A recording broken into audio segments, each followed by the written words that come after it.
Hoje é terça-feira, 1º de abril de 2025. Eu sou o jornalista Eliseu Caetano e começa agora, direto dos Estados Unidos, mais uma edição inédita do Conexão USA, o seu encontro todas as tardes aqui na Tribuna da Imprensa com as principais notícias dos Estados Unidos e do mundo. Governo Trump impõe veto a políticas de diversidade e a Europa reage. A administração Trump está ampliando o alcance de sua ordem executiva que proíbe programas de diversidade, equidade e inclusão, o DEI, dentro do governo dos Estados Unidos. E a partir de agora, fornecedores e também beneficiários de subsídios americanos no exterior também devem cumprir a diretriz ou correm o risco de perder pagamentos. Embaixadas dos Estados Unidos enviaram notificações exigindo que empresas com contratos vigentes ou propostas em análise confirmem que não operam programas de DEI. Entre os alvos estão fornecedores de serviços básicos como água, eletricidade e catering, além de organizações culturais que são financiadas pelos Estados Unidos. Empresas que não apresentarem a certificação terão os pagamentos suspensos.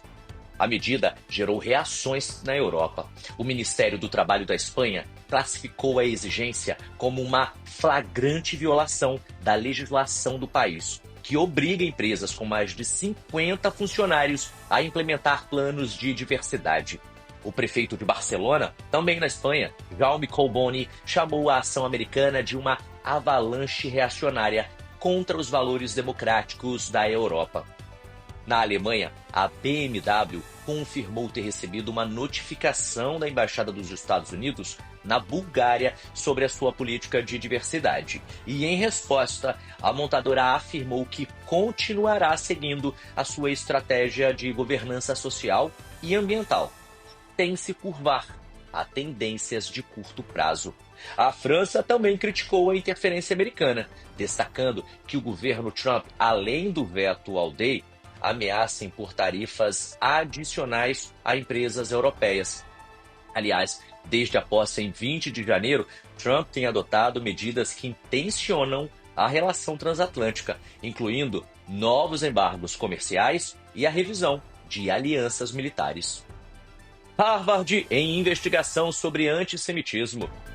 O governo dos Estados Unidos está revisando cerca de 9 bilhões de dólares em contratos e subsídios federais concedidos à Universidade de Harvard, como parte de uma investigação sobre alegações de antissemitismo em seu campus. A revisão inclui cerca de 256 milhões em contratos diretos e outros cerca de 9 bilhões em compromissos de financiamento plurianuais. A medida faz parte de uma ofensiva mais ampla da administração Trump contra as universidades americanas, especialmente as da Ivy League. No início de março, o governo já havia cortado cerca de 400 milhões de dólares em fundos da Universidade de Columbia, em Nova York, alegando falhas na contenção de protestos anti-Israel. Além disso, a Universidade da Pensilvânia teve cerca de 175 milhões de dólares bloqueados devido a políticas sobre participação de atletas transgênero. O presidente de Harvard, Alan Garber, reconheceu que há casos de antissemitismo no campus, mas alertou que a suspensão de verbas pode afetar pesquisas científicas e tecnológicas essenciais. E ainda afirmou que a universidade já vinha implementando reformas contra o preconceito e se comprometeu a cooperar com o governo. A revisão de contratos ocorre após protestos em universidades americanas contra as ações militares de Israel em Gaza, que se intensificaram desde o ataque do Hamas em 7 de outubro de 2023. O governo Trump tem adotado uma postura rígida contra as manifestações consideradas anti-Israel, chegando inclusive a deportar estudantes estrangeiros envolvidos nesses protestos violentos. O Departamento de Educação já enviou cerca de 60 cartas a universidades, incluindo Harvard, advertindo que elas podem sofrer sanções sob o título 6 da Lei dos Direitos Civis, caso falhem em proteger os estudantes judeus. A secretária de Educação Linda McMahon afirmou que Harvard priorizou ideologias divisivas em detrimento da excelência acadêmica e que a sua reputação está em risco. Harvard já havia se tornado alvo de conservadores no final de 2023, quando a sua então presidente, Claudine Gay, evitou responder diretamente em uma audiência no Congresso se discursos pedindo genocídio contra judeus violariam as regras da universidade sobre o discurso de ódio. Após a repercussão negativa, Gay renunciou ao cargo. E hoje é dia de eleição aqui nos Estados Unidos, aliás, as primeiras desde o retorno de Donald Trump à presidência. As atenções estão voltadas para as disputas em Wisconsin e aqui na Flórida. No estado de Wisconsin, os eleitores vão às urnas hoje para decidir o equilíbrio ideológico da Suprema Corte Estadual. Os democratas apoiam a juíza liberal Susan Crawford, enquanto Trump, o bilionário Elon Musk e os republicanos são ao lado do juiz conservador Brad Schimmel. A disputa pela vaga na Suprema Corte tornou-se a eleição judicial mais cara da história dos Estados Unidos.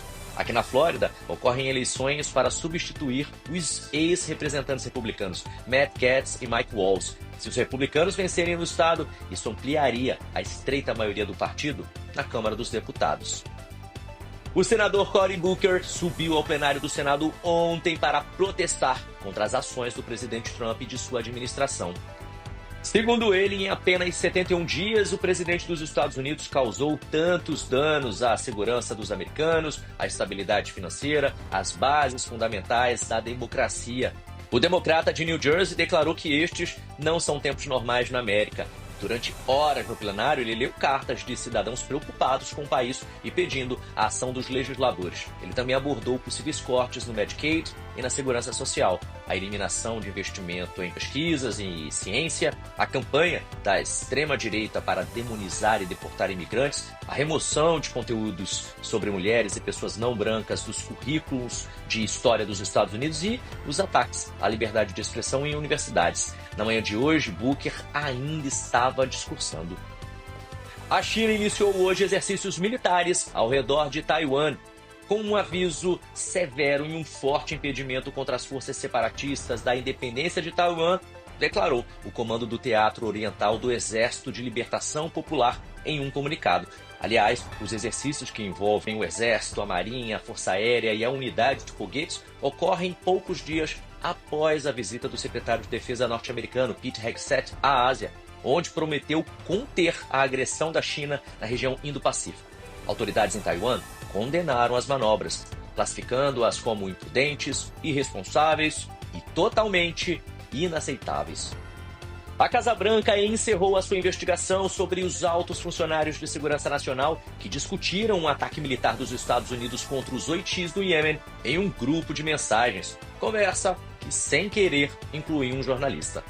Na segunda-feira, a secretária de imprensa Karoline Leavitt se recusou a dizer quais medidas foram tomadas, mas parece que nenhum dos envolvidos, incluindo o assessor de segurança nacional Mike Waltz e o secretário de defesa Pete Hegseth, perderá o cargo.